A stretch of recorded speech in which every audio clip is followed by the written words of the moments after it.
I'm really excited to be here. I'd like to introduce Tara, who is my colleague, to tell you a little bit about GSV Labs before we get started, and then we'll have our first speaker, Jenny, up on the stage. Thank you. Thank you. Thanks. Thanks, guys. Haven't done anything yet, but thank you. So as Keisha mentioned, I'm quickly going to run through and tell you a little bit about GSV Labs and how we support our enterprise partners and some of the large organizations that we're working with. And then we'll hear from Jenny on some of the megatrends in the future of work. We have a great panel for you talking about how to create a culture of innovation within your organization. And then our CIO, Alec Wright, is going to sit down with Gary Swart and talk about the future of work with him. And then we'll have some drinks and hors d'oeuvres for you. So our GSV Labs mission is to support entrepreneurs, startups, and corporations and introduce those corporations to exponential technologies, business models, and ideas that will help them accelerate their future and stay relevant in an emerging technology age. Our enterprise innovation programming is centered around three main kind of pinnacles of programs. So we do innovation scouting, innovation sprints, and our breakthrough programs. And through these programs, we work with our corporate partners to generate tangible ROI. We work with our corporate partners to research, identify, and vet startup technologies that may be interesting or relevant to them for partnership and investment opportunities.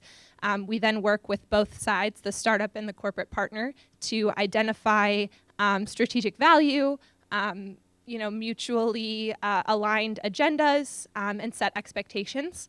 We do enterprise readiness training with some of our enterprise-focused startups on how they can most effectively work with large organizations. And then we'll also do large public startup challenges where we attract, vet, and then manage a community of startups all geared around one kind of innovation goal or industry.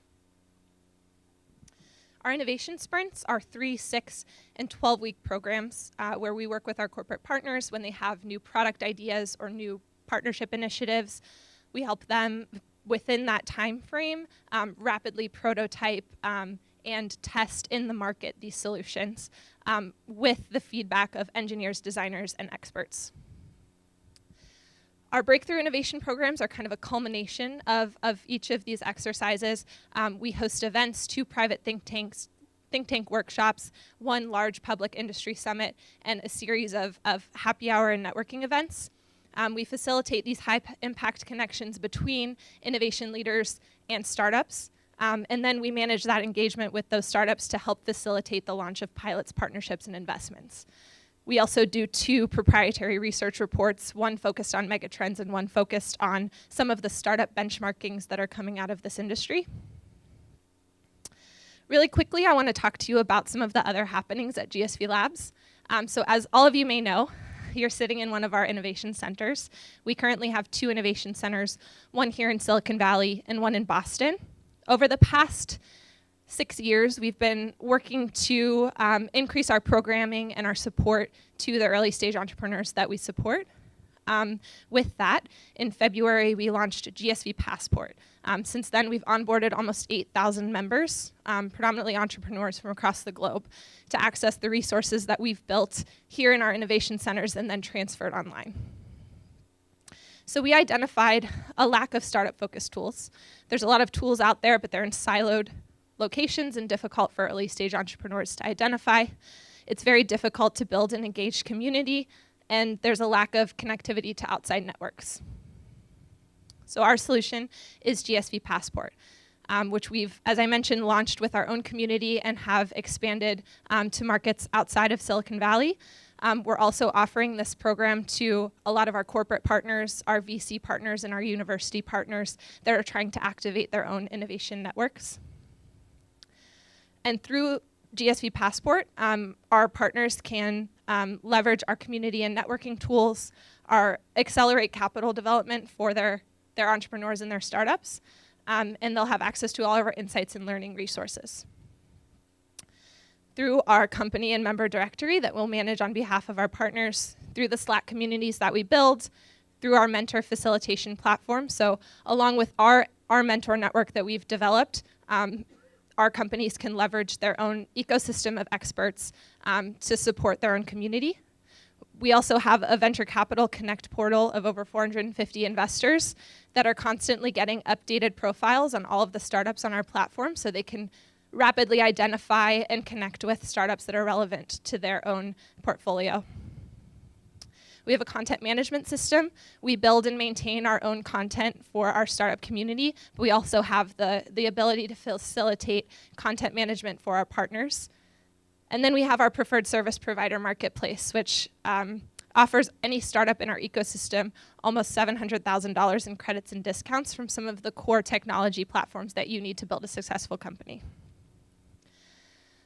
Through GSV Passport and GSV Passport Plus, we're enabling organizations that are looking to tap into our existing GSV network to support their entrepreneurs while also building their own internal communities.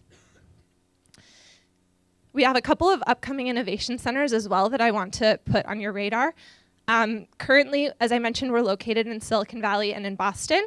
And actually this spring, we're launching in GSV Labs Pittsburgh. Over the past 18 months, we have been working with a lot of the local ecosystem players, universities, foundations, government partners, to identify the best place for us to be, where the gaps are in the market, and how we can fill them. We've locked in on a space. We're working with some of our partners to establish our programming and support for the startups coming out of the Pittsburgh ecosystem, and we're really excited to tell you about how you can be involved. So the first step, the Thrival Conference is coming up September 18th through 20th.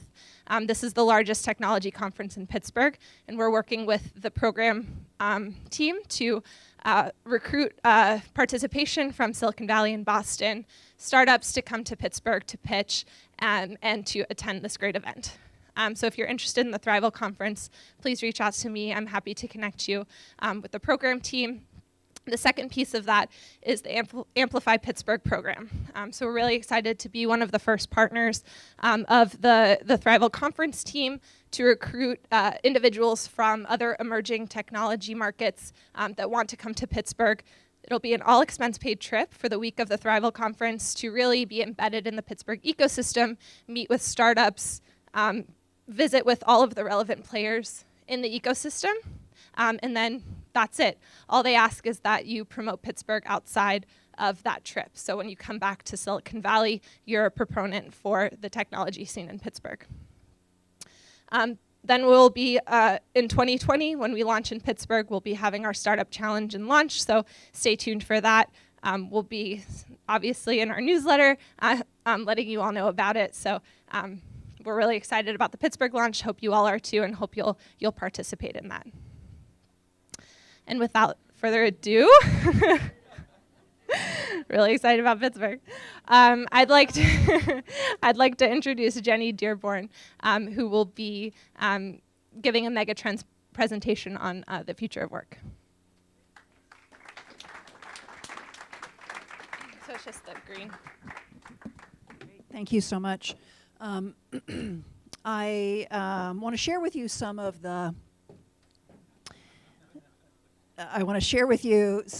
the trends that are happening and shaping the future of work. I retired on January 1st from Hewlett-Packard, that's not true, SAP, SAP, where I was Executive Vice President of Human Resources. I was there for 7 years. I have had C-level jobs at Hewlett-Packard, Sun Microsystems, SuccessFactors, SAP, and others in selling HR services, selling HCM software, or being an internal practitioner in HR.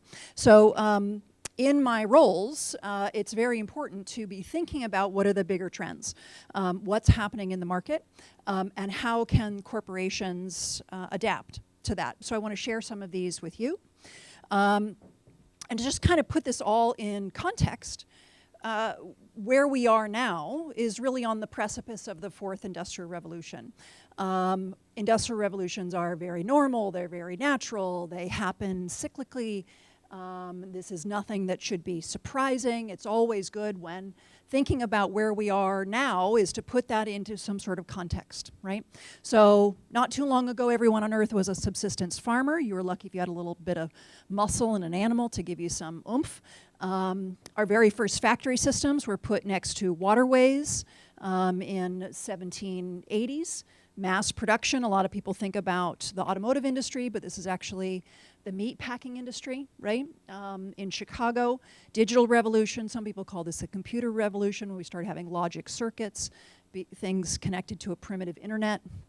And then where we are now, the fourth industrial revolution, which is really signified by cyber physical systems, the coming together of a physical world and a cyber world.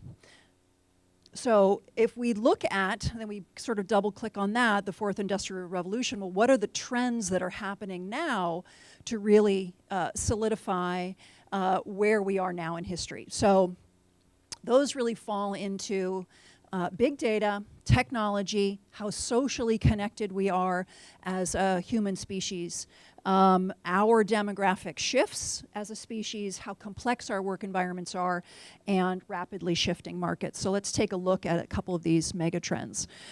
Just by a show of hands, how many people are wearing some sort of connected device on their body?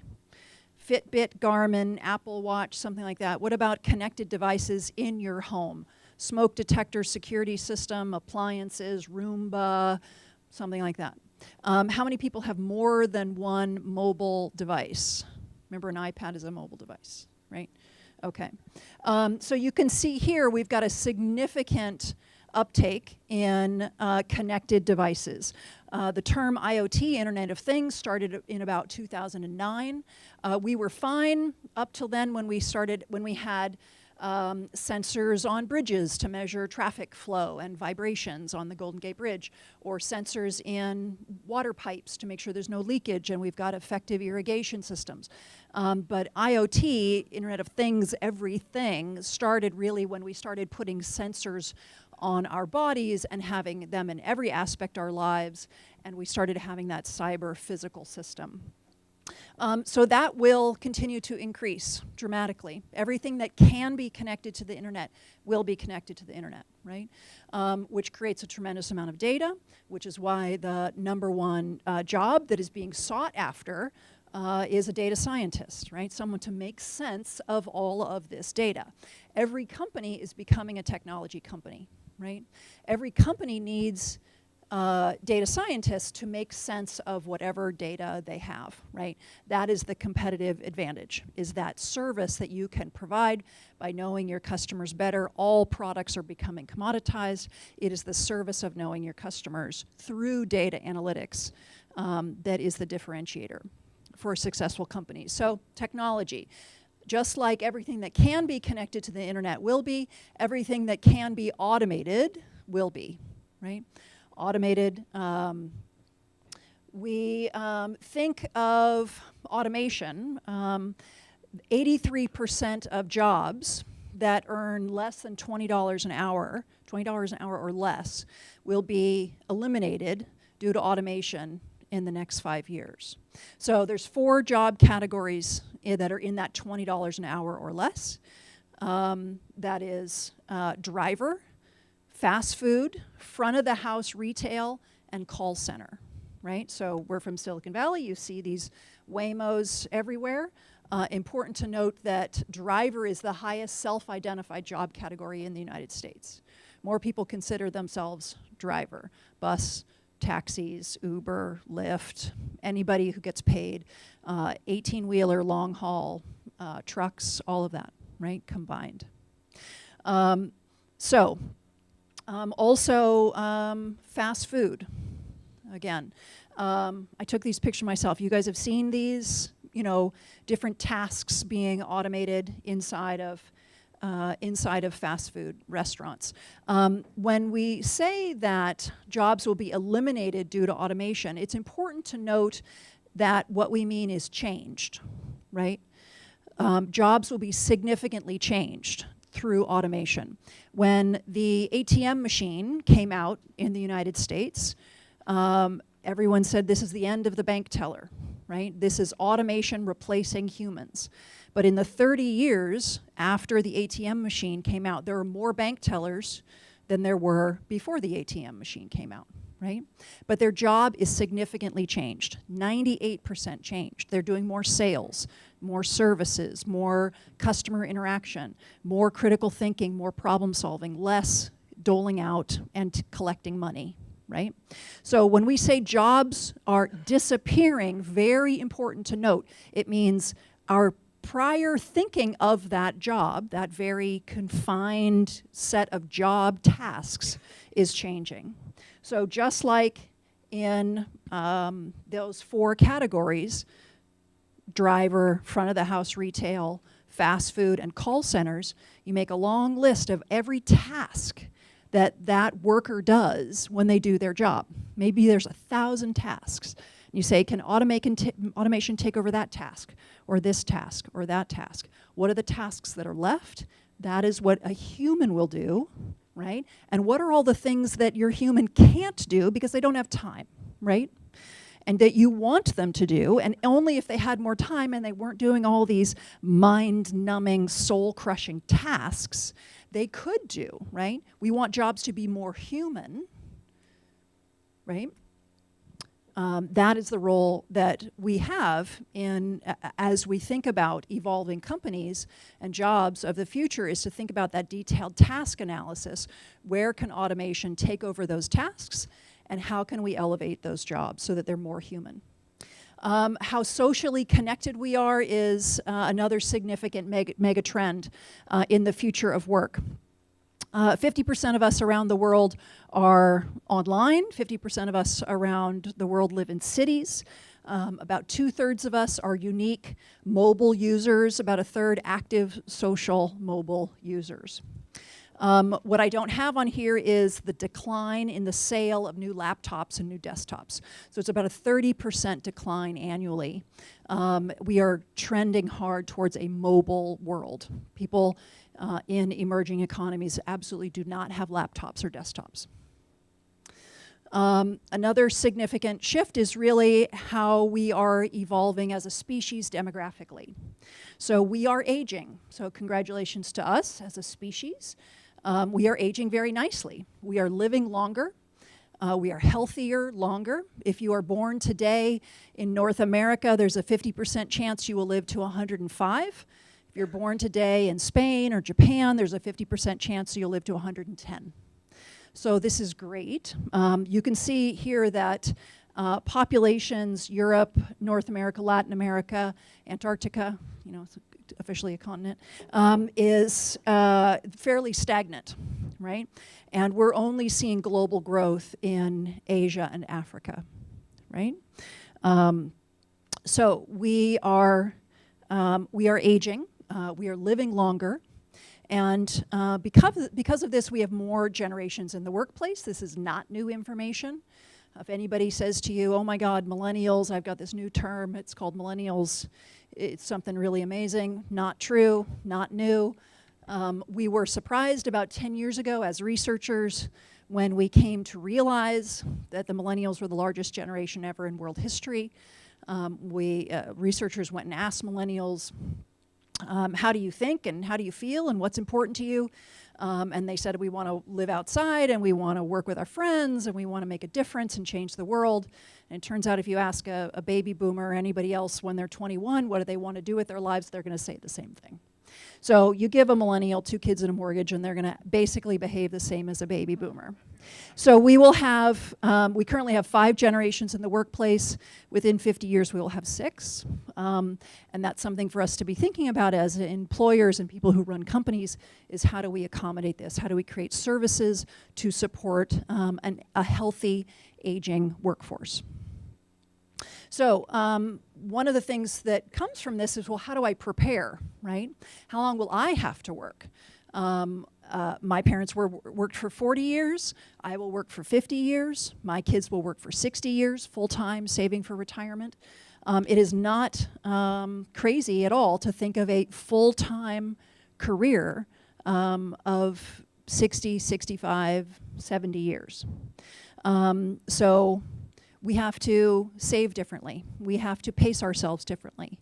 We have to take care of ourselves differently. So how do you prepare for this? What do you do to get yourself ready? What can you possibly learn that to prepare yourself for a 60-year career, right? Used to be the case, my dad's a retired accountant. You would go learn to be an accountant, and then you're an accountant, and then you're a retired accountant, and that's it, right? Dead accountant. But there's so much change now. How can you, with information changing every 3 or 4 years, how do you possibly be prepared for a 60, 65-year career? This is interactive. What do you study? What do you learn? What's uniquely human? What won't be outsourced? What won't be automated? What won't go online? Leadership, team effectiveness, culture, something about not sucking your will to live. Yes, all of that is true. Yes, sir.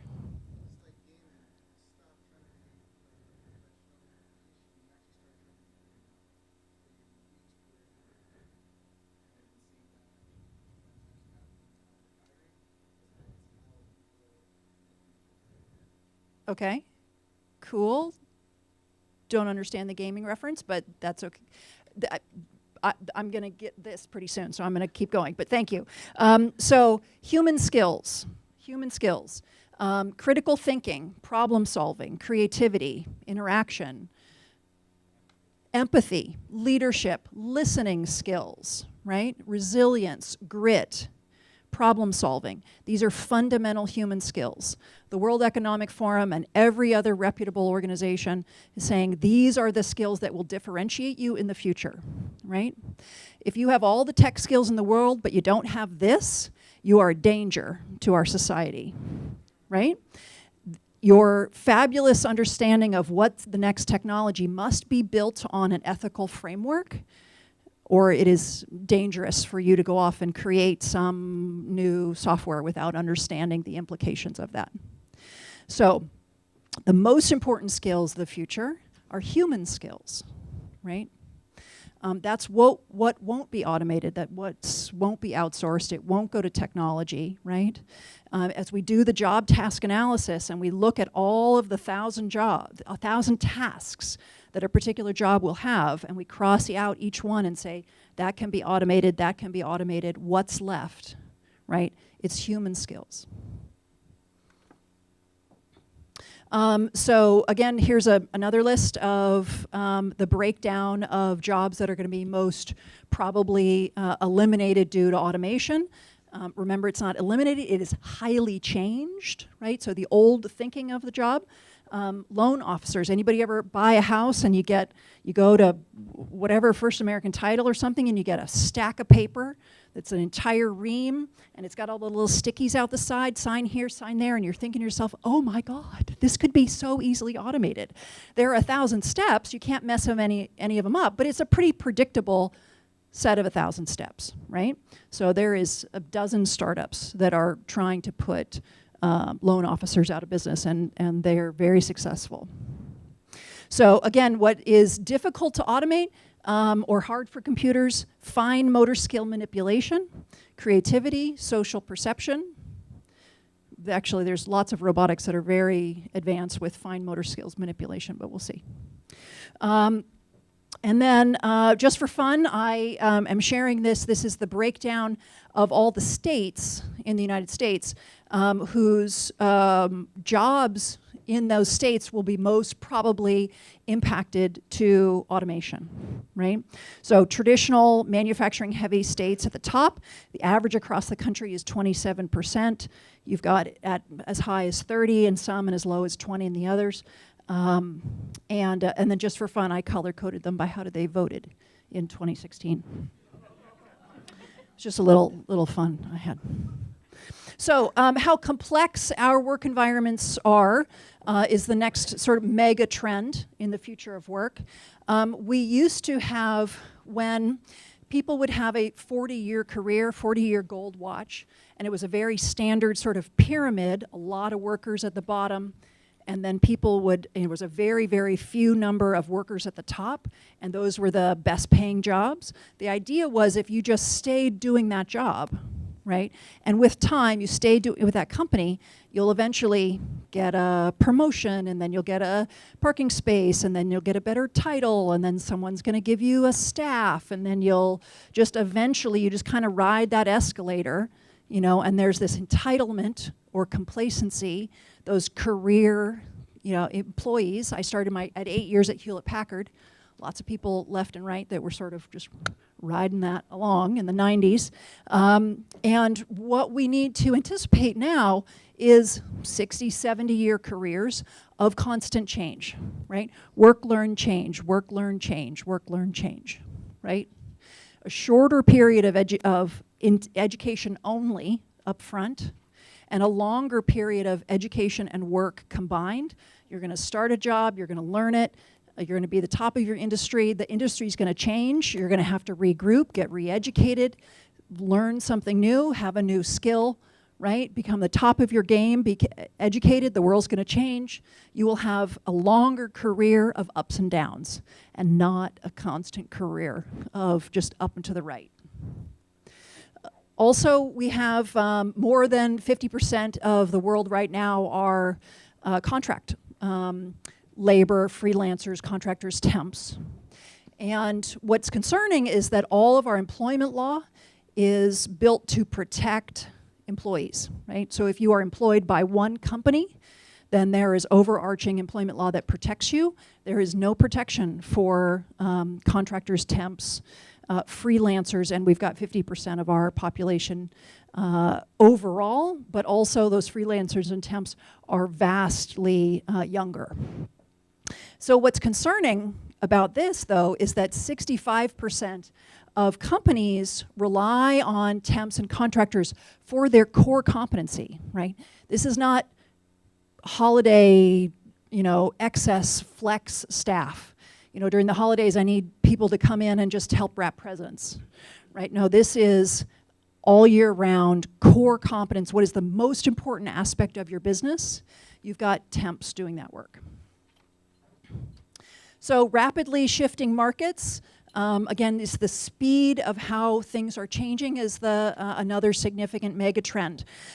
So as a quick reference, just looking at a 5-year change in time from 2013 to 2018. 2013, the 5 largest companies in the world, only one is a technology company. 5 years later, all of the largest companies in the world are technology companies. Every company is becoming a technology company. So there's about 12 million people in the United States who have tech jobs. 50% of those work inside a tech company, a tech job in a tech company. 50% are not in tech companies, right? Just as profitable.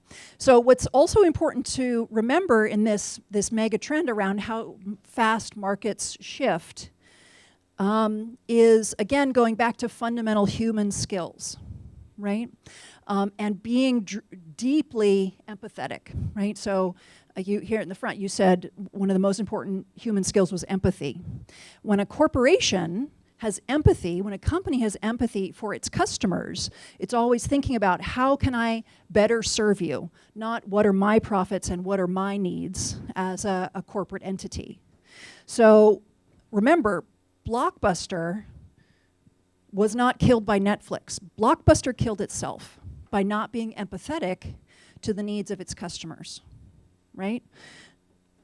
Apple did not kill the music industry. The music industry killed itself by not listening, by not being empathetic, by not caring deeply and always wanting to change and grow and advance so that it could better its customers' needs, right? So you create this space where people are unhappy, right? Some companies, when they have a monopoly, they take advantage of that customer unhappiness, and some companies change and adapt. And sometimes there's a huge space where disruptors can come in, right? So Airbnb did not kill the hotel industry. The hotel industry killed itself by not changing and adapting. So a quick case study. that we all know very well because we're all here in the Valley. But we remember in one generation, in 25 years, in 1990, 3 biggest companies in the US are car companies. 36 billion in market capitalization, 250 billion in revenue, but 1.2 million employees, the entire supply chain up into the point of sale, right? So no aftermarket hubcaps and no, car dealerships or anything like that, just to the point of sale, right? Across many states, some people call those voters, remember? Anybody old enough like me to say, remember the expression, what's good for the auto industry is good for America? Remember that? So 25 years later, 3 largest companies are all tech companies, 1.09 trillion in market capitalization, about the same revenue with only 10% the employees, right? And a totally different demographic picture for these 2 industries, right? For the first one, 90% of those jobs, you just need a high school diploma, 10% you need a college degree. The next example, 100% of those people need an undergrad degree, 50% need a graduate degree, right? Completely different geographies too, right? So what's super important for us as we think about this future of this megatrend is what is that connection point? It's not let's fight technology, it's how we work with technology. Right? It's not that technology is taking our jobs, it's we are collaborating and working together, and we need to understand what role technology plays and what role is uniquely human, right? Where do we come together, right? There is no radiologist in the world that can read an x-ray better than artificial intelligence. Does that mean we don't need radiologists anymore? No.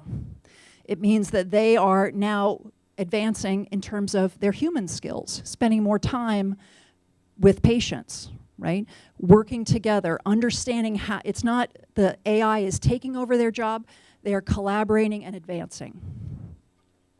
Okay.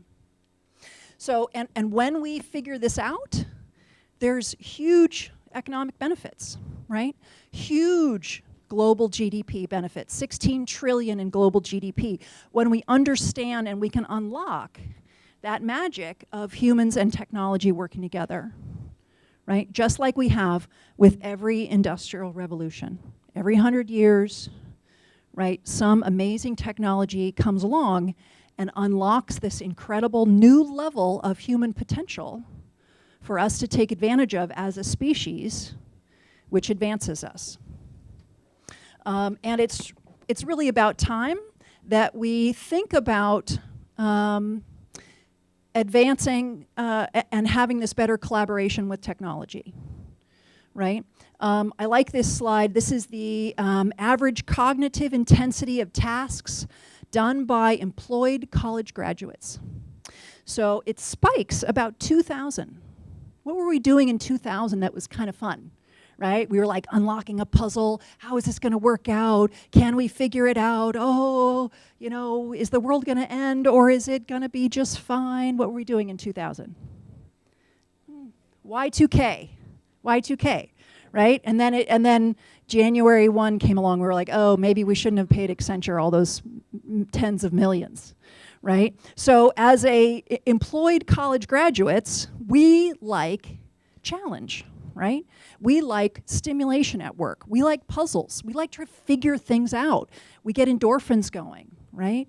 That's what we want. We don't want jobs that are just, like you said, soul-crushing monotony, and you're embarrassed to tell your parents you've got 2 graduate degrees, and oh my God, I'm cutting and pasting spreadsheets all day long, right? I need some sort of software that automates that so that I can be more human.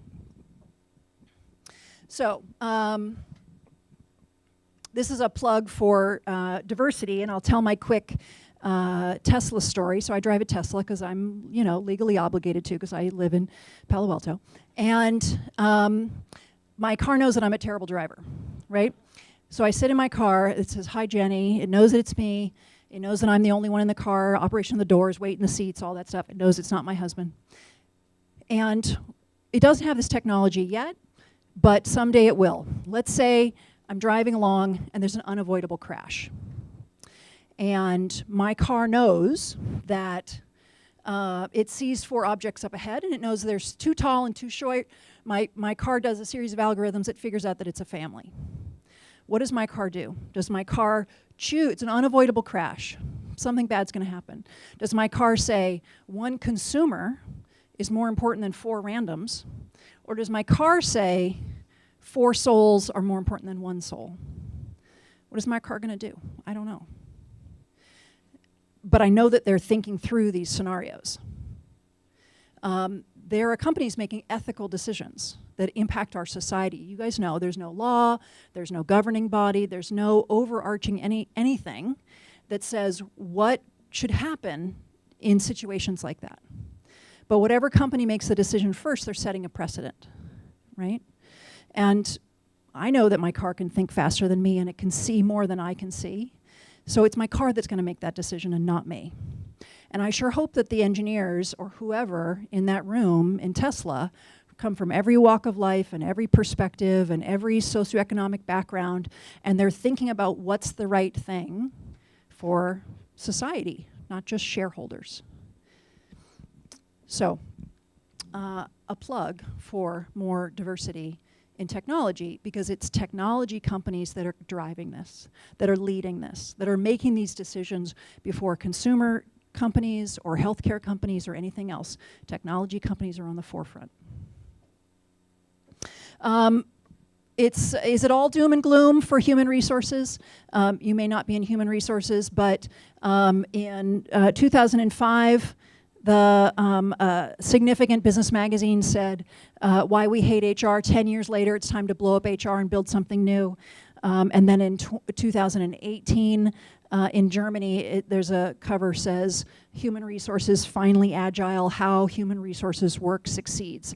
So if you are in human resources in Germany, congratulations. Every place else in the world, you guys still suck. That's too bad. So anyway, jobs come and go, very normal. This is a very normal part of the Industrial Revolution cycle. We no longer need lamplighters. We no longer need people to carry ice blocks. We don't need people to set pins. We don't need people to, only in the 80s, right? They were only hiring people as typesetters at the New York Times, and they were deaf because it was so loud to work in the printing room. Right? In the 80s, they stopped doing that. So we won't need bartenders moving forward. But now, wait a minute, we still will. What will a bartender be in the future? What is the fundamental human skill? If you've got some system that is mixing all the drinks, what is the bartender going to do? Listening to your stories. The bartender is a therapist moving forward. Are we going to need fewer bartenders? No, we're probably going to need more because everyone's going to be so stressed about everything, about how their jobs are changing. So they're going to go down to the local saloon and they're going to press a button and some robot's going to make the drink and they're going to listen to your stories, right? So very important to come away knowing that there are more jobs available than there are jobs going away. Last month in the US, 8 million open jobs, right? 6 million people actively looking for work. Of the 8 million open jobs, 500,000 of those jobs required a computer science degree. We only graduate 45,000 computer science graduates a year across all of our universities combined, right? Am I saying we need more people with computer science degrees? We need more people with human skills and technology skills combined. That's really the holy grail. So, a lot of jobs being displaced or changing, and it really is falling on corporations to pay the bill for the retraining. So we're seeing that in the news constantly. Amazon just announced a couple days ago that they're putting $500 million towards retraining employees because they feel it's their responsibility and they can't just expect that a government agency is going to do that for them. So I'll end with this. Again, as we look at the cycles of the Industrial Revolution, it's important to note with each of these changes, we have higher literacy, We have greater longevity, we have better health, happiness, lower infant mortality, lower prison rates, lower violence, all good things when technology and humanity come together and we take a step back, we understand these mega trends and we take advantage of them and we're not scared by them. Thank you.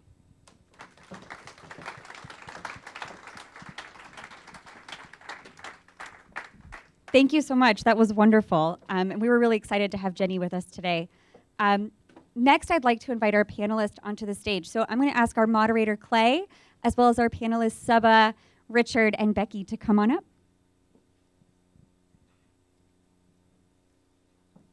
Set the microphones on your chairs.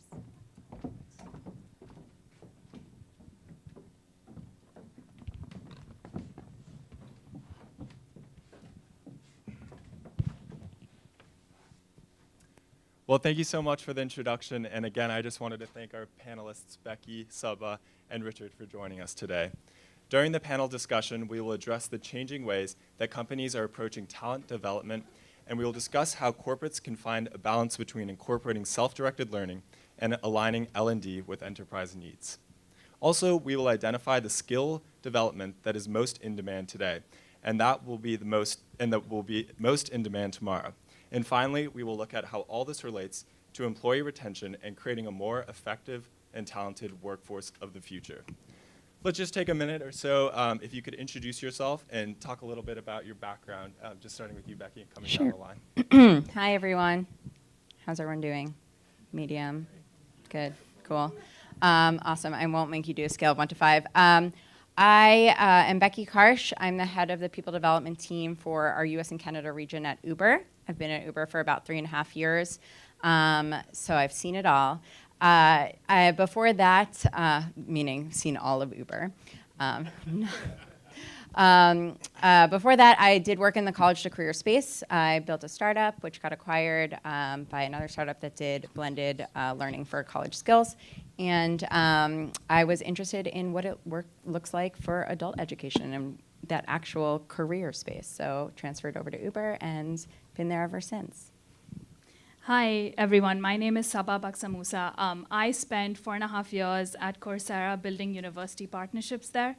I joined the team and was relatively young. The company was founded in 2012. I joined in 2015. We were about 100 people. Then we're over 350 now with like global offices. So have been part of the journey of how Coursera has been able to impact learning and skill development and talent transformation across the world, and really excited to talk to you a little bit about what we learned there in terms of how academic institutions can also play their role in global talent and skill development. Hi, I'm Richard Price. I'm a research fellow at the Christensen Institute, actually just here on the 3rd floor. And my background is in a combination of a number of different fields. I studied computer science with the plan of going to medical school. I actually ended up working in finance for a little bit first. And then realized that a lot of my confusion about where to go started with just all the options that were available in higher education in my college experience, and decided that I wanted to take a deeper look into that later on in my career. So I jumped out of finance and came to the Institute to study disruptive innovations in higher education. What's working, what's not in the current system, what are workforce changes that are also influencing the training programs that we have. And I've been at it for a couple of years now, and it's been a good ride. Well, thank you so much. The goal of this panel is to have a free-flowing and organic discussion, so please feel free to jump in whenever and wherever you see fit. And we'll also dedicate about 5 minutes at the end to open things up for a quick Q&A from the audience. And with that, let's get started. And if Becky will answer this first question. The prior speaker, Jenny Dearborn, discussed some of the major trends that are redefining work from machine learning and AI to changing millennial expectations. In narrowing our scope a bit, what are some of the biggest challenges you see in the way that companies have approached employee and talent development over the past 5 years? So some of the biggest changes, right? Some of the biggest changes that I've seen, speaking from the perspective of the past number of years, it's originally it was kind of like, here's your path, here's your learning path. You come to a company, they say, here's your onboarding program, you're a manager, here's your manager training, you're in data science, here's your data science training. What we're moving more towards is that ownership of development. So really allowing employees to come in, see what they need, and just provide them with the tools and resources to drive their own growth, drive their own development. Because as we know now, it's not about climbing that ladder, it's about growing your skills. It's about what did you do? What projects did you work on? Who did you work with? How did you manage stakeholders? So it's really important that we're really providing a more flexible learning and development experience that employees can kind of pick and choose what's right for them based on their growth path and the desired changes they want to make in their career. Thanks for that response. That is definitely an interesting perspective on employee development. And Saba, if you could add in about how Coursera is approaching employee and talent development. Yeah, so in March 2019, Coursera released its first Global Skills Index. It's a report that maps it maps 10 skills in business, technology, and data across 10 industries in 60 countries. So Coursera is the world's learning platform. It's got 42 million learners, and we've got learners from every country in the world. And the findings are really fascinating. 2/3 of everyone in every country is falling behind on critical skills, and 90% of these are developing economies. The second thing we found is there's a demand for cross-pollination of skills. So like Becky mentioned, there's business people want to get more data science, data science knowledge. Tech people want to study, tech people want to get better soft skills. And so we're seeing that has been an increasing demand in how skills are changing. And finally, we're also seeing that there is a high inequality in skills across the world. So Asia Pacific has a lot of inequality in it, in the Middle East. Europe is the leader in skills. Finland is #1 for business skills all over the world. Israel is #1 for data science, and Argentina is #1 for computer science skills. And in the US, we find that skills gap, or that skills inequality gap, also exists between different regions in the US. So the South is actually lagging on every single skills. And so the way Coursera approaches that is through the Coursera for Business model, which is essentially working with a partner organization or a workforce development organization to work with the L&D officers or people organization to curate learning programs that would best help the organization meet their goals. Thank you. And Richard, drawing from some of your research at the Clayton Institute, what are some of the types of skill development most in demand today? And are there any strategies you have or signals you look to when identifying the important skills of tomorrow? Sure, it's a good question.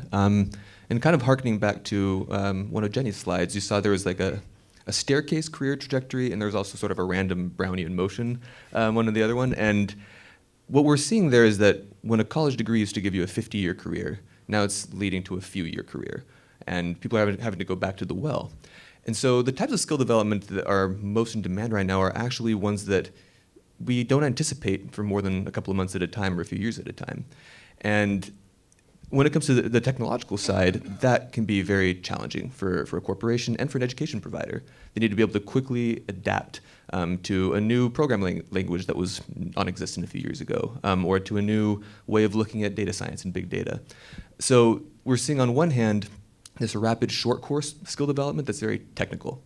And then on the other hand, we're identifying more and more that just the technical skills alone are not enough, and that we need more soft skills. And employers have been really pointing that out more and more over the past few years. We need better communication skills, we need better critical thinking skills, and the ability to just ask the right questions. And that's actually, when we look at what's going to be the case going forward, where we're looking to see, I say, the education providers that are most likely to succeed, it's those that are able to take the technical skills training abilities and actually translate those over to the soft skills side, which is actually a thornier problem and much more complex to tackle. Thank you. And the next question we have is again for Becky. How do you balance employee choice and self-directed learning with skills the enterprise needs? In other words, how do you provide and communicate a path for employee development that is aligned with your needs as a company, but also provides employees the freedom and flexibility to self-direct their learning? So it's an interesting question because we are really moving away from that pathing and that programmatic approach to development. We want employees to be self-directed, to be autonomous, to drive their own career at Uber. We kind of say that your opportunities should be endless at Uber. There are tons of experiences you can have, and we value that on-the-job learning. So whether it's a project with another team or mobility practices where you can go work in another region, those experiences are really valuable. So I think about the skill development in whether it's a hard skill or soft skill. And I just think that the on-the-job learning you get, working with other people, sitting next to somebody who's working in a different coding language than you, or just continually applying it, that's how we get better. That's how we learn. So maybe it is a course up front. We don't do a ton of that. We do a lot of pairing people and mentoring people and throwing people into big problems and allowing them to figure it out. And I think it's the nature that is Uber, is that kind of like big, bold, try things. And that's kind of where we're going with our learning, is just get in there, give it a try. It's okay to fail and fail and fail to learn. And so I think that when we balance employee choice and self-directed learning, it kind of becomes one and the same, right? It's all your choice. It's all self-directed because the mentality is a growth mindset. It's hungry to learn, right? It's hungry to build new skills. And you could say, well, in 10 years, I want to be, I want to work on a farm. I want to work with my hands. Well, what are you doing today that's helping you get there? What can Uber do in your current role? Do you need more communication skills? Do you need more vendor management skills? Do you need more skills on managing a P&L? You can get that by doing it. Can I ask a follow-up? We'll have about 5 minutes at the end for questions. Thank you. I appreciate the Well, thank you so much for that insight. And Saba, if you could perhaps speak to finding that balance between self-direction and aligning L&D with enterprise needs. Yeah, and I completely agree with you, Becky. I think there is a lot of self-directed learning, and curated learning is kind of the lines are getting blurred quite a bit. We, Coursera works with all kinds of organizations. Most of the organizations we end up working with are sort of mammoth organizations, more traditional in their management format, specifically working with Fortune 500s, working with workforce development organizations. And so we kind of espouse this notion of flexible structure. And what we mean by that is, we have a massive catalog of 3,500 courses right now, which includes courses, series of courses, degrees, everything, credentialed learning. And sometimes you see that and you get really overwhelmed by the choice that you have. And so, what we've done is we've kind of started to curate the best ofs in the different domains that we have and the different skills that we have. And then, we do a lot of case studies with our own customers as well, and we we work with them to curate a learning program that would work best for their employees. Whether that's an unlimited model, which is here's like instead of the 3,500, here's 100 courses that we've opened up, and your employees can choose from that, or it's a more sort of structured, I want my finance people to better understand how to use SQL or data science. And so we're seeing a blend of both in the work that we're doing with organizations. Well, thanks so much for that response. Now moving back to Richard, I think you touched on this a little bit before, but what is the role that universities and higher education play in the future of workforce development? If universities aren't careful, they're going to play a shrinking one.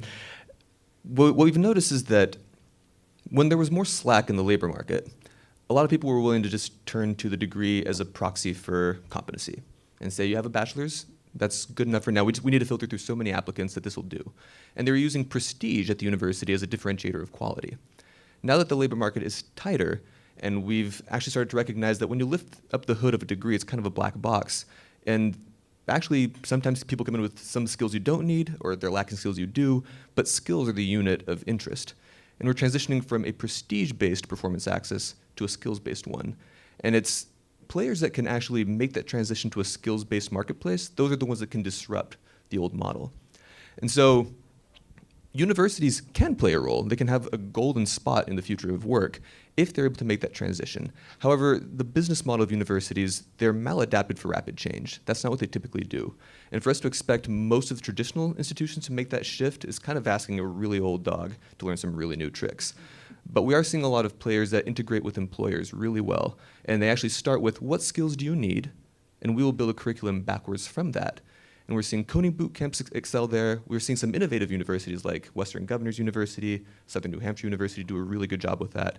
And we're seeing sort of like this, the next wave of people saying, well, let's partner with the boot camp. Maybe that'll help us do that too.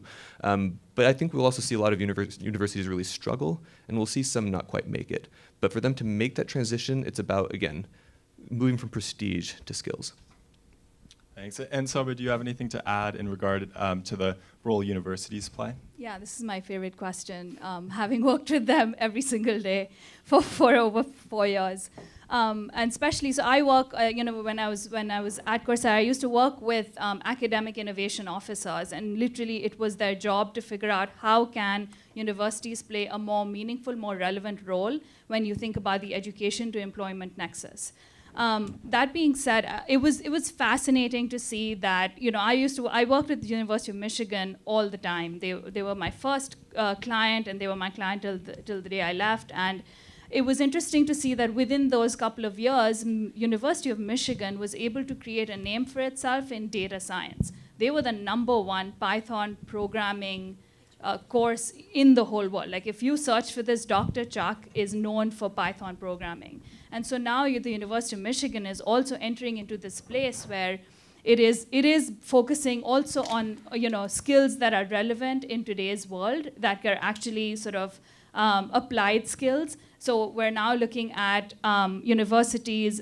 Penn has launched its online degree, the first one they launched on Coursera, and this is obviously Ivy League, called Masters in Computing, Innovation, and Information Technology. You would never imagine something like a Masters in Computing and Information Technology, which is a sort of a middle-skilled kind of degree, to come out of an Ivy League school. So we're beginning to see that transformation happen in higher education, where they are realizing that if they do not play if they don't learn to play in the space, they will lose out.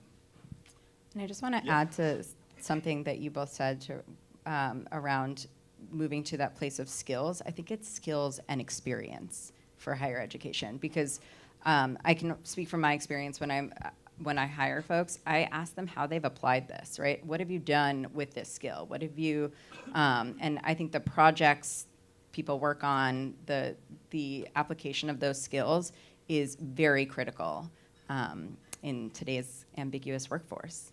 Yeah, it's all about knowledge acquisitions and absolutely application of that knowledge, for sure. And Becky, across Silicon Valley, even the fastest growing and hottest tech companies struggle with employee retention. How can you invest in skill development in the age of rapid employee turnover? That's a great question. I think that retention's an interesting one, because there is this kind of idea that we work for a company for a couple of years and then go work for another company for a couple of years and just continually gain those skills. But again, the question is, if you work for a big enough company, can you get that role and gain those skills, and then get another role within that organization and gain those skills? And I think that's kind of a new way of looking at employee retention, is not necessarily in that role, but if you have somebody who is really great, why not keep them? Why not train them in a new skill set? Why not move them to a new organization, a new country, and kind of retain them in that way? At the same time, I'm not blind to the fact that I don't expect my team to be at Uber for 20 years. I don't expect myself to be at Uber for 20 years. That's not realistic in this day and age. But I think that it's important to invest in your employees while they work for you, in all senses of the word, because even if it's 2 years, that's a huge amount of time this day and age. Everything changes every few months. So 2 years of an employee's time is incredibly valuable, especially somebody who is hardworking and contributing and passionate about the mission. I would say, invest as much as you can in those folks to get them to where they need to be. And Soba, how do you think that enterprises should invest in skill development? Yeah, I mean, I definitely agree with Becky. I think one of the largest problems that organizations see as a sort of, the cause of employee turnover is simply employees get bored. I mean, they've been doing the same thing over and over again.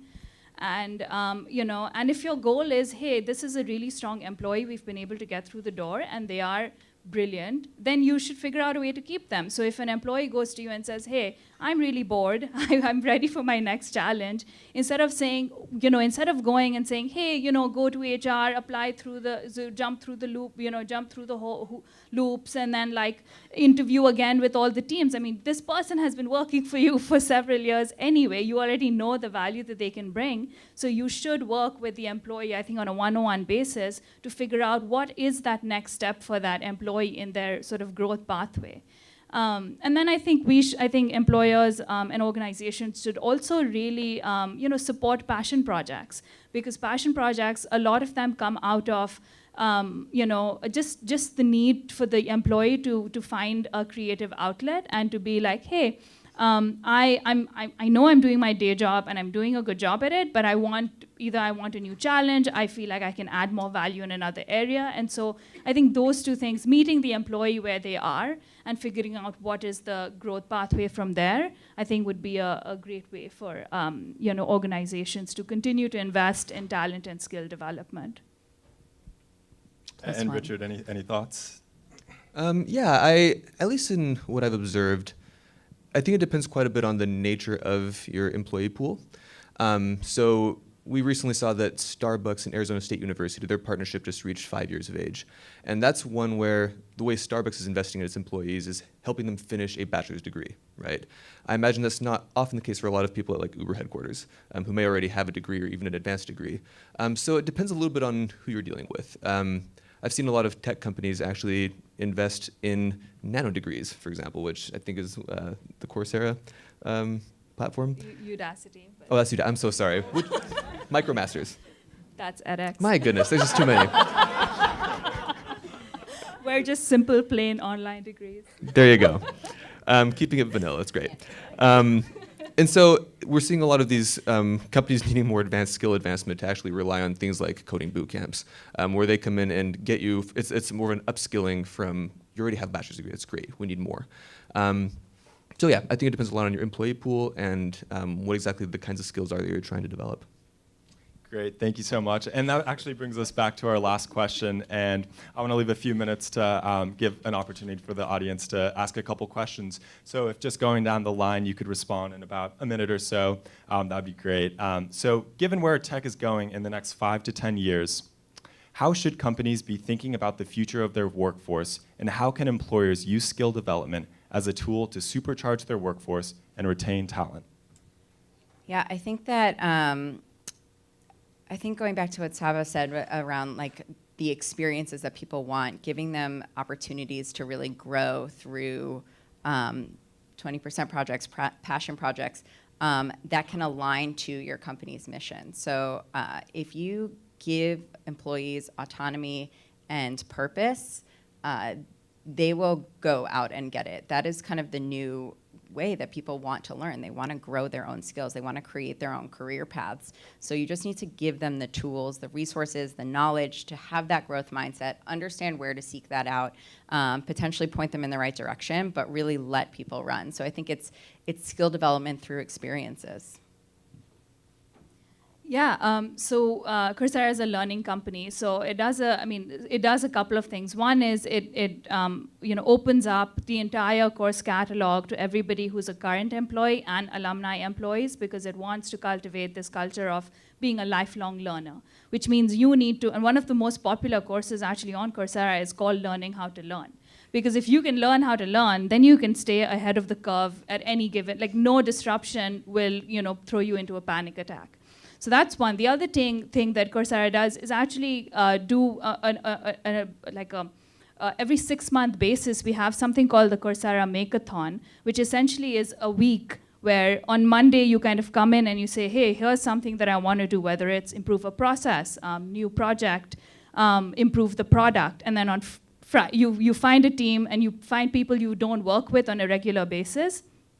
you create a prototype and then you kind of reveal it at the end of that week, and then everybody kind of votes on it based on the different values that Coursera has. And a lot of the projects that came out of that Makeathon, it's now in its 16th iteration, have made it to the product, right? Because now you're giving people, your employees, a space where they can actually act on their passion project and not feel like they're wasting their time or not doing the thing that the boss wants them to do. I think another thing is just take advantage of the millennials that are in your organizations. I mean, these people are ahead of tech. Like, if I work now with folks that are a couple of, like 10 years younger to me, and they're on tech that I've never even heard of, right? And this is just a 10-year gap. So like when you're talking about traditional organizations, that gap is really big. So take advantage of that and maybe have buddies with a millennial employee with more with the senior employee, so that they can kind of cross-pollinate skills and learn from each other.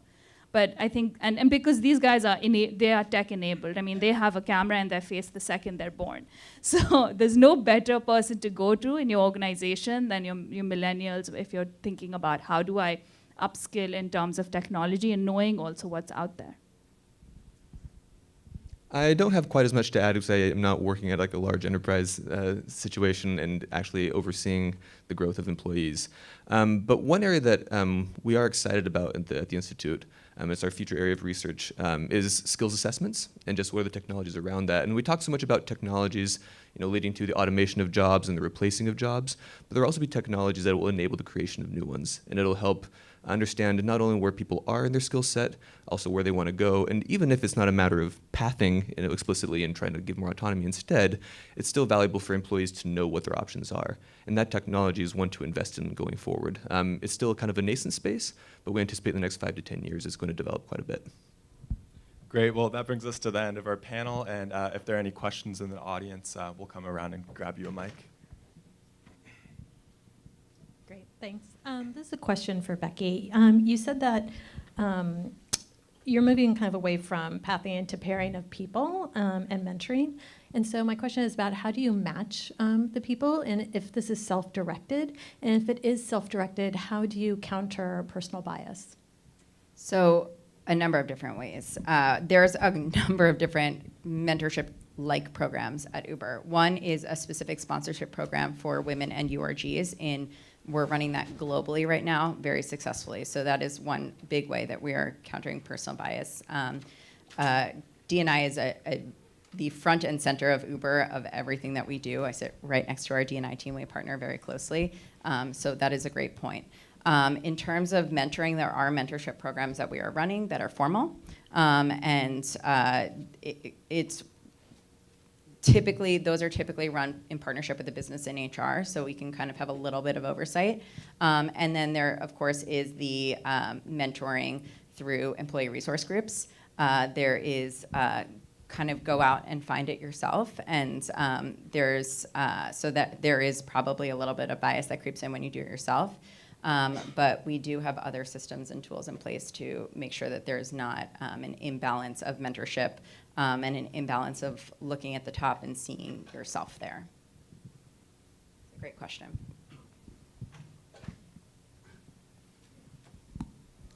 Apple couldn't have developed iPhone without acquisition of Fingerworks, the multi-touch company. Many companies, corporations in Silicon Valley have replaced corporate innovation with corporate acquisition. Especially disruption has to come from outside by definition. You won't disrupt Uber. Somebody else from outside will disrupt Uber. So can you talk about corporate acquisition as a replacement for innovation? Because corporations spend so much money on internal innovation which doesn't bring results. And finally, they end up acquiring outside innovation. I might be able to share one thought on that. So the Christensen Institute is named after Professor Clayton Christensen, who's over at Harvard Business School and developed a number of theories around disruptive innovation. And I guess one of his landmark observations was that, yes, disrupting oneself is extraordinarily difficult, that the odds are usually against you, often because your business models prevent you from innovating and expanding beyond your weaknesses. One way of doing that would be to develop what he calls an autonomous business unit, which is what IBM did. Initially, they realized that they wanted to get into the personal computer market, but they couldn't do that inside their own house. So they opened up another office in another state up in New York. And that was their way of creating an autonomous unit that could sort of be that external force against itself. But you're right. Acquisition is not going to be an automatic innovation play. Not if you're trying to disrupt yourself. It can be a way to enhance your products and services. But for self-disruption, it's possible. It's just difficult. You have to kind of know the right strategies. And there are a few self-disruption, quote-unquote, strategies that do exist, and we've seen them work before. Does that get at your question a little bit? Well, unfortunately, we're just out of time, but I just wanted to thank our panelists again. Sorry, he had a question during the panel, so if we could just take that since. Sure. Yeah. So I'm curious about all your perspectives on this, but it seems like you're sort of relying on employees to be self-directed and also to a large degree autodidactic self-learners. And I guess I want to push on that a little bit, and I'm going to give a very rosy perspective, which I appreciate and value, but when you hire people, you also need them to do the job they're hired to do. And so you can't just like let them run out and learn whatever new skills they want at the expense. And so there's a trade-off there that you have to make. And on the other hand, you've got platforms like Coursera and Udemy and the rest where the completion rates on those programs, like on the degrees, are I mean, it's not your fault, right? People are really bad at finishing the things they start. And so I'm curious about like both how you scaffold in the structure necessary for people to complete the development of the skills that they're interested in obtaining, but also how you balance the trade-off of providing that opportunity with the work they actually need to do. So for in the ideal world, it's not necessarily a trade-off, it's marrying the two, right? It's you've come here to do this job. What are your goals? What are your values? What do you believe in? What do you want to be in 10 years? And then it's connecting the dots. Okay, you're in data science, but you want to move towards, you want to be a professional singer, right? Two things that are very disconnected. It's connecting the dots, and this is actually a critical manager skill that we're training for, is understanding how to develop career, how to have those career development conversations, how to connect the dots, and it's learning on the job, right? It's not like go off and learn how to sew and then come back, or go off and like take music lessons in the middle of the day and then come back. It's what are those experiences that will benefit both the learner or both the employee and Uber. Because we're not pretending like you can go off and do whatever course you want and, all the time, all day. But we do believe that if you want to grow, you can grow here. Yeah, I think one way that we've seen, a lot of organizations implement like a learning program is essentially just build it into your OKRs, right? Like if a single OKR, if you have a professional development OKR for every single employee, and you know that the skill that they want to acquire will actually end up helping you, then just build that in. Because then once you've built in some mechanism of performance measurement, you'll see that learning will not be wild, wild west. Like there will be sort of an end goal, and if it'll kind of help everyone out. Awesome. Thank you all so much. And thank you to our panel. They were wonderful this evening. I apologize that there's not more time for questions. They will be here during happy hour this evening, so hopefully you'll get a chance to chat with them then. Next to the stage, I would like to invite Alec and Gary for our fireside chat.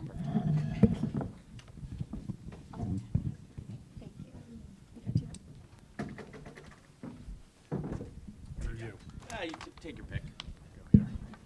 It's my good side. We'll do our best to keep the camera on that side. Good afternoon, everybody. My name's Alec Wright. I'm the Chief Innovation Officer here at GSV Labs. It's an absolute pleasure to get 15, 20 minutes with you to have a quick conversation with Gary Swart. I'm going to do Gary a favor and not try and introduce him because the history is a little too long and too interesting and pedigreed.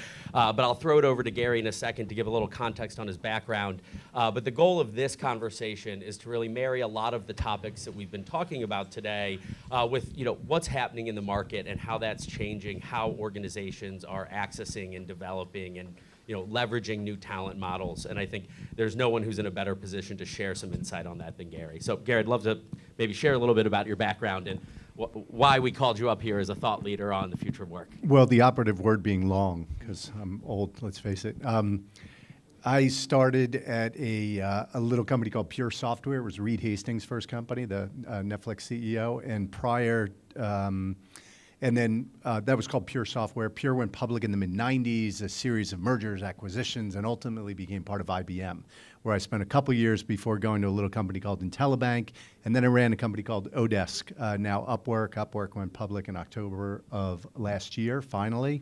I ran that company for about 9 years. We merged it with Elance, created Upwork, and then since then, I've been an investor at Polaris Partners, primarily focused on what I call future of work companies, which is a pretty broad category, but have surrounded myself with things focused on helping find employees, make employees better, train, retrain, et cetera, employees.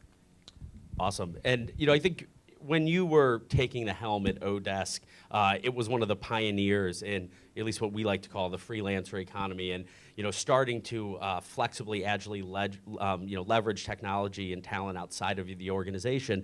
I'm curious, from day one when you walked in there and you saw this future of work market developing, how have things evolved over the past 5-10 years? Well, thanks for giving me the benefit of the doubt and assuming that I saw it when I walked in there. I actually didn't get it. I had a friend who said, "You want to be the best in the world at staffing? Is that what you want to do?" And I was like, "Oof, when you put it that way, I don't know." But it turned out to be much more than I bargained for.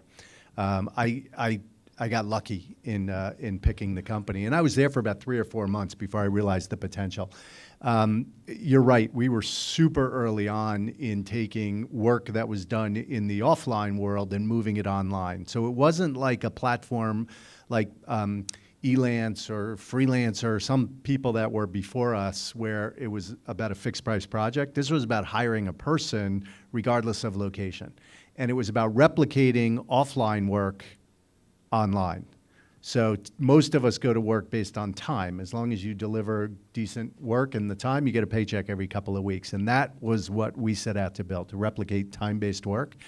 And in the early days, you had to convince people. It was what I call a change mode sale. You had to convince people to work in this manner because it wasn't outsourcing. It wasn't taking something you were in control of and throwing it over the wall. It was, you're still in control. I work for you. I just happen to do it from a different location. And so we had to help people to find the right talent, manage that talent as if it was in their own office, and then pay that talent seamlessly, globally, legally, compliantly, et cetera, et cetera, et cetera. So we focused on the very small, you could even argue desperate businesses. We had desperate businesses and desperate workers, extra small businesses, mostly technical work, onshore clients and offshore workers. That tiny little market enabled us to say, hire offshore programmers cheap.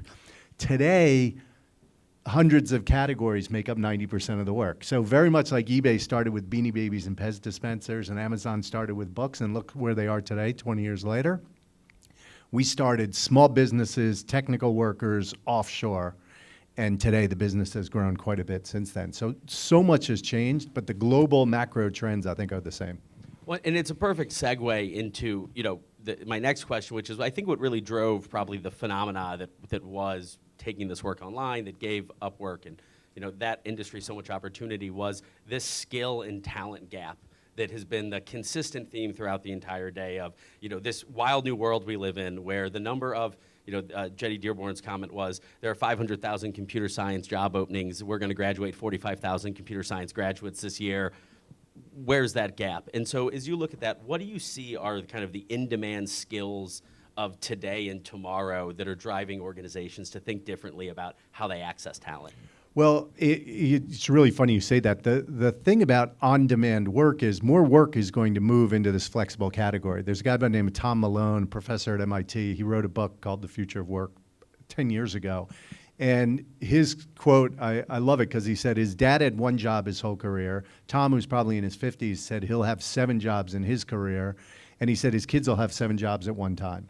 So this idea that, the learners of today, kids coming out of college, they'll have 10 jobs by the time they're 40. If you do the math, that's a new job every 2 years.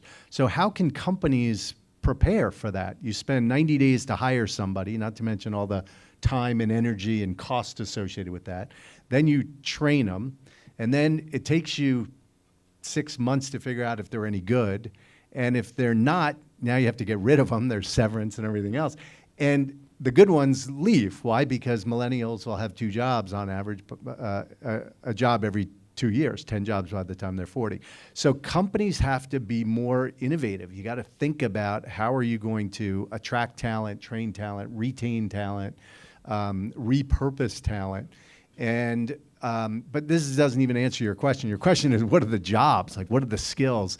It's obviously, you can look at the, engineering jobs, anything around machine learning and data and voice. I heard a statistic that said a team of voice engineers was acquired by Google, and the price was $10 million per engineer.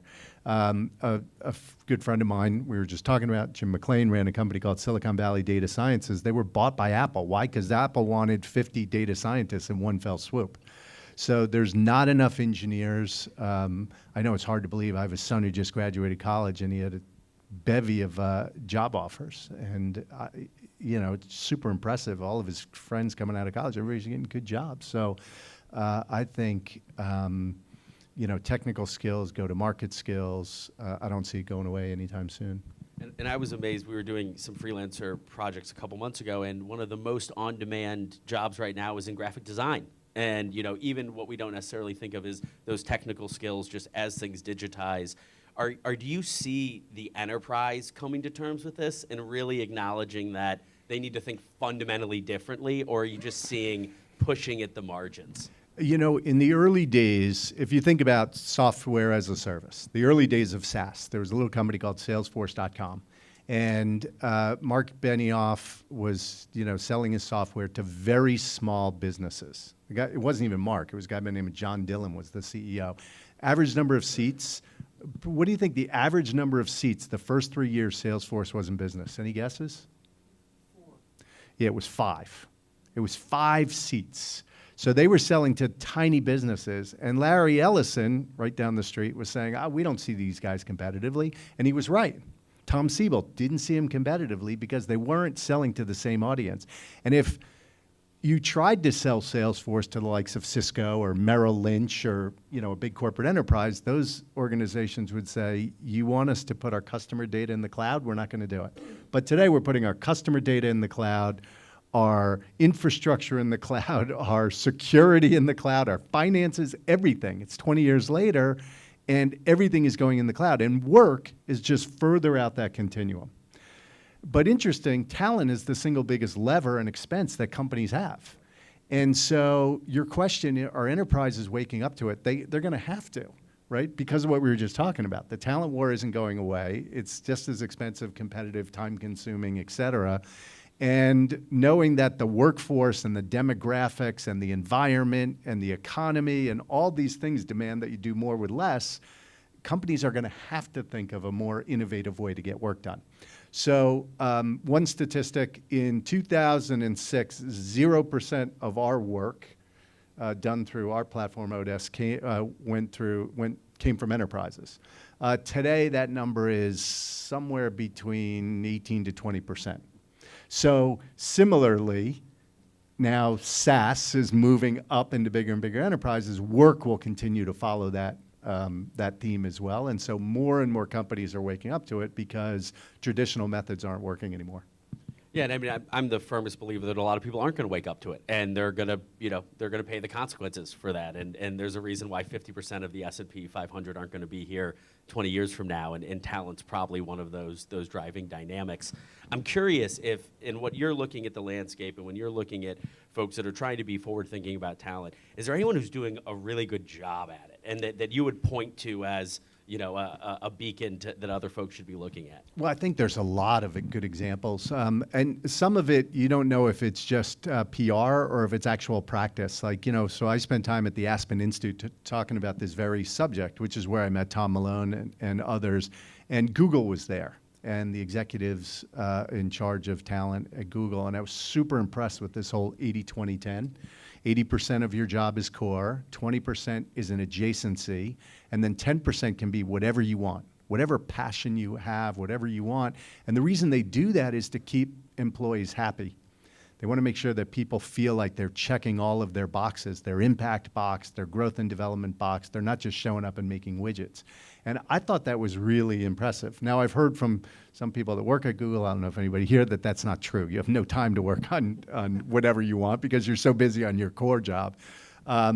Another innovative thing that Google does is that if you leave, they ask your manager one question. They say, was this a regrettable churn or not?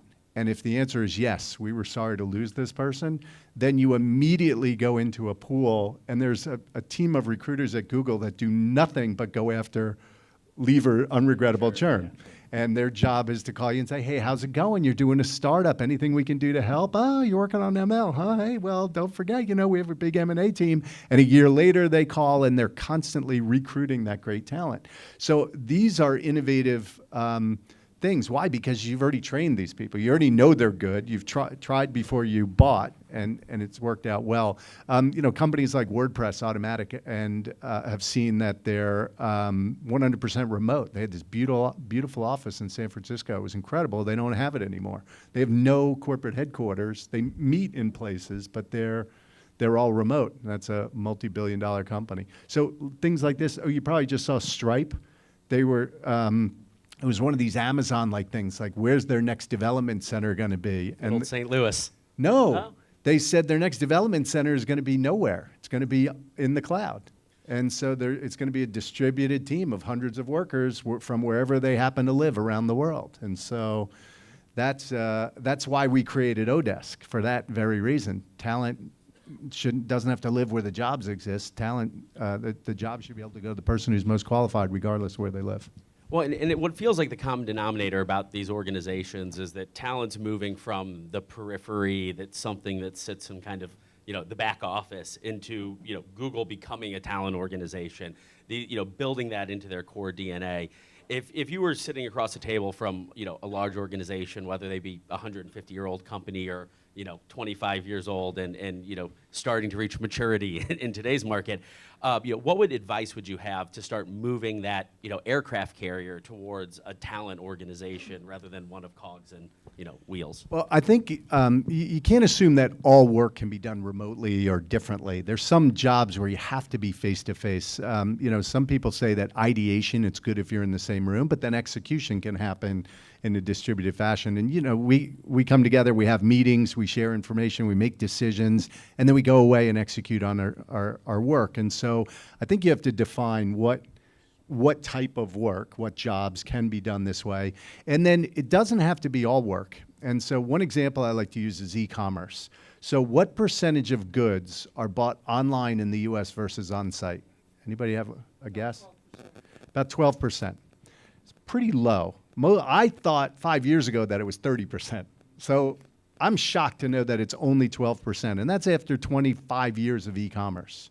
So is it conceivable that some percentage of work could move online after 25 years? And it doesn't have to be even 12%. Let's just say it's 5%. So 5 out of 100 employees don't show up here at GSV. They happen to work for you remotely. And it doesn't even have to be 5. It could be 5 full-time equivalents. It might be 20 people who all work part-time. And most of our customers, and this was years ago at Odesk, most of our customers would say, that's a no-brainer. Like, of course I could imagine 5. And even if you don't imagine 5, just say 2. 2 out of 100 come to work remotely. Believable? Does that make sense? And what does 2% of all work look like? That is a massive, massive number. So the net of it is that the advice I would give a big company, which is your question, is that traditional methods, that they're not going away. You're still going to hire on-premise people. You may still outsource work.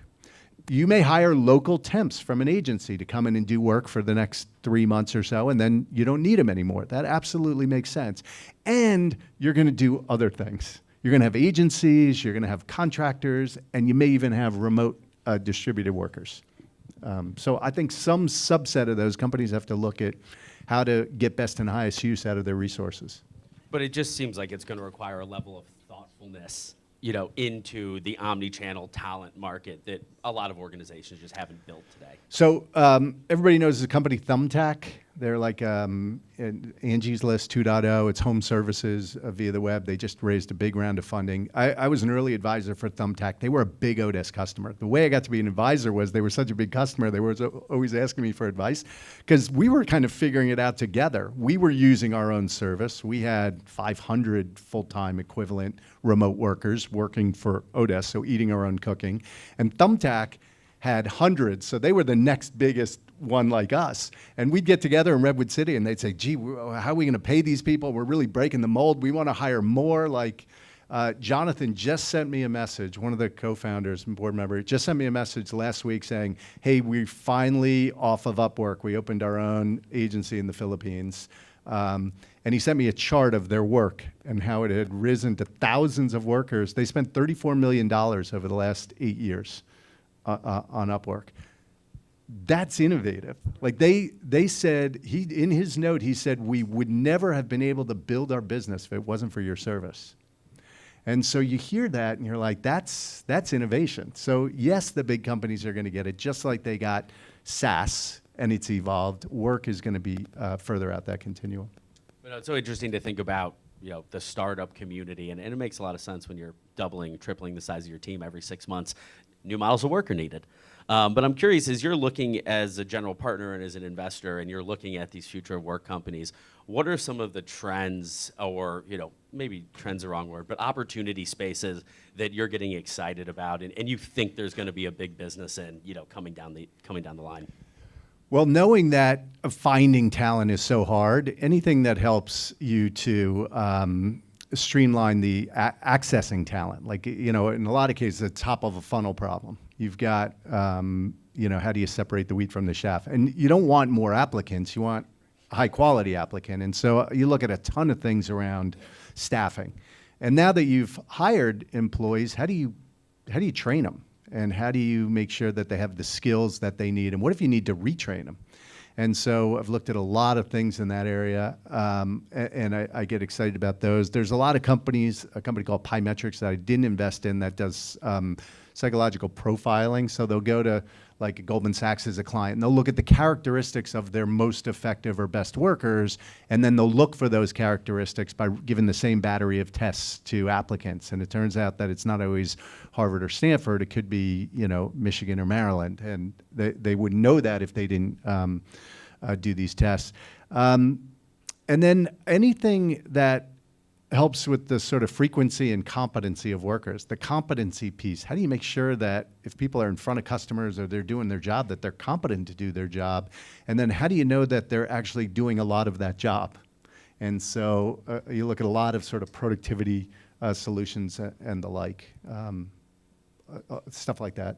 No, makes a lot of sense. And one final question, I think it's a great way to end it, and it's something I love to ask anytime I get someone up here who spends so much time kind of thinking about one space, which is, there are a million different trends and topics that we're talking about today, and that are on the radar, and that if you go to any work conference, there's going to be half dozen panels on.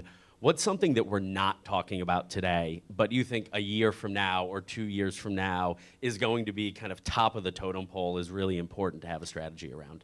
Well, I haven't been here today, and I'm sorry because I feel like I've missed out. But a lot about retention, like how do you, if you're going to spend so much to acquire somebody, and then you're going to train them, and you're going to invest so much in them, knowing that they're likely to leave in 2 years, that's a huge, like you can't afford to do that.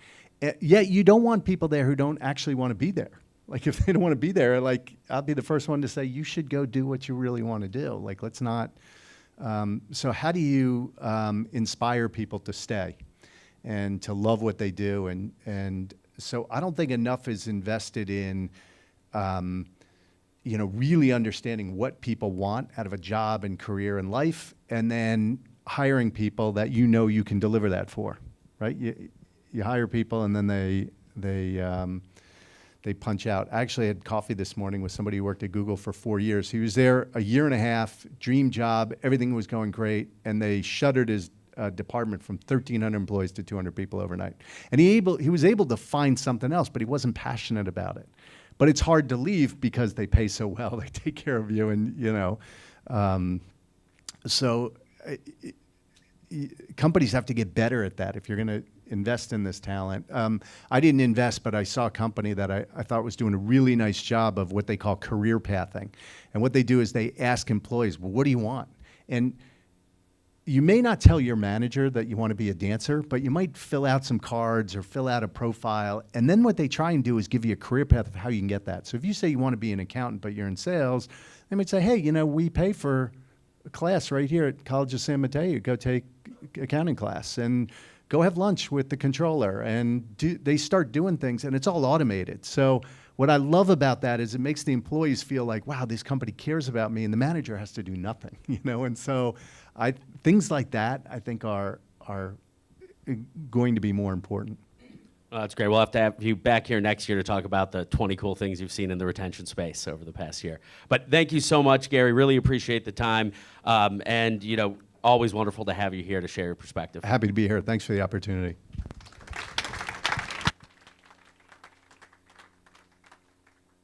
Thank you, Alec and Gary, for your insights. And thank you to all of our speakers and our panelists today. It was wonderful. I would now like to invite all of you to the other side of our kind of downstairs building for some happy hour and networking.